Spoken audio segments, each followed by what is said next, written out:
Kisah Kiai Hasan Genggong. Ujar Abah Guru sekumpul, jika tidak ada murid Syekh Hasan Genggong yang ujlah ke gunung-gunung dan hutan, maka hancurlah Indonesia, sebab banyak maksiat. Cuma yang ujlah itu jadi tongkat-tongkat ke langit. Siapakah sebenarnya Syekh Hasan Genggong? Dulu, dalam suatu majlis, Habib Ali Kuitang pernah berjumpa dengan Kiai Muhammad Hasan Genggong. Sejenak Habib Ali Kuitang tertegun, lalu dipeluknya Kiai Hasan Sepuh dengan penuh keharuan. Air mata mengaliri pipi Habib Ali Kuitang. Saat itu ada seorang yang menemani Habib Ali Kuitang dan bertanya, "Bib, siapakah orang tua yang sangat sepuh ini yang engkau peluk tubuhnya?" tanya lelaki itu. Sambil menyeka air mata, Habib Ali Kuitang berkata, "Ketahuilah anakku, aku sering bermimpi berjumpa dengan Rasulullah, dan aku sering mendapati orang sepuh ini ikut mengiringi Rasulullah sambil memegangi tangan Rasulullah." Jawab Habib Ali sambil menunjuk kepada Kiai Hasan Genggong. Beliau, Kiai Hasan Genggong, adalah seorang solihin. Beliau pendiri pesantren Genggong daerah Keraksan, Probolinggo. Jika Kiai Hasan akan kedatangan tamu dari Ahlul Bait, keturunan Rasulullah, beliau langsung keluar sambil berlari dan berkata, "Ada Rahatul Mustafa, wangi Nabi Muhammad SAW." Padahal cucu Rasul tadi belum sampai ke tempat Kiai Hasan. Di antara keramat Kiai Hasan Genggong adalah cerita datangnya seorang tamu yang menyewa sebuah mobil dengan seorang supir, yaitu Habib. Cuma ceritanya, tamu yang menyewa itu tidak mengetahui kalau sang supir adalah Habib. Kiai Hasan berkata kepada anak-anaknya, "Ayo rapikan kamar, kita mau kedatangan Habib." Setelah orang itu datang ke rumah Kiai Hasan, beliau bertanya, "Mana sopirmu?" "Sopir saya tidur, Kiai." "Di mana tidurnya?" "Di mobil, Kiai." "Saya mau dekati sopir itu, boleh minta izin?" kata Kiai Hasan. Setelah mendapatkan izin, Kiai Hasan Genggong mendekati mobil sang tamu. "Habib, bangun Bib," pinta Kiai Hasan.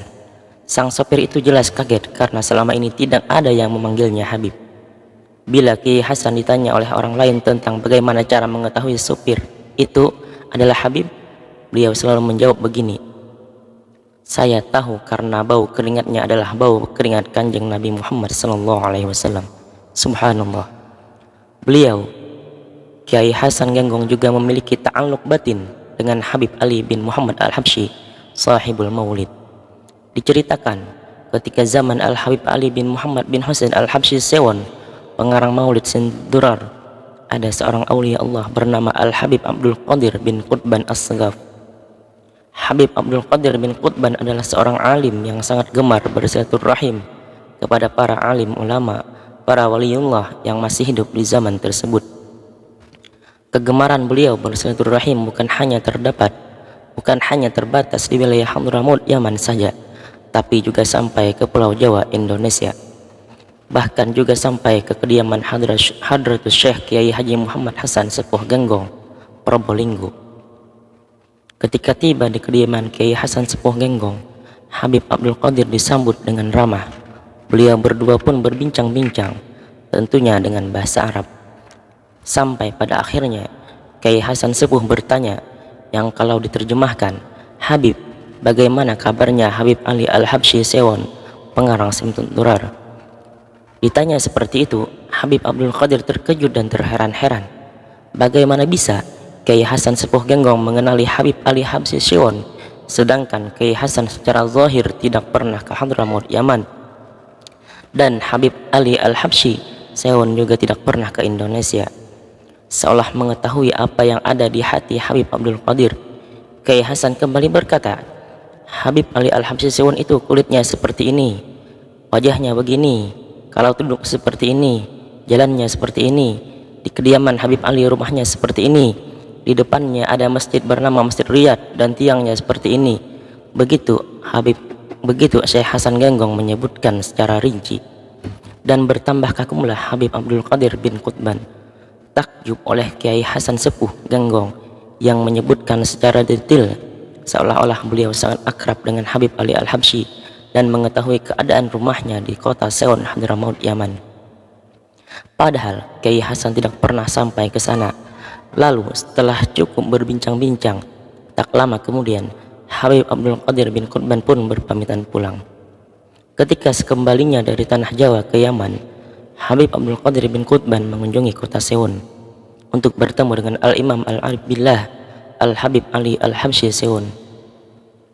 Ketika sudah sampai di kediaman Habib Ali Al-Habsyi dan berhadapan dengan beliau, di tengah-tengah perbincangan, Habib Ali Al-Habsyi bertanya, "Wahai Sayyid Abdul Qadir, apakah di Jawa engkau bertemu dengan seorang syekh yang bernama Hasan Jawi?" Jawa maksudnya.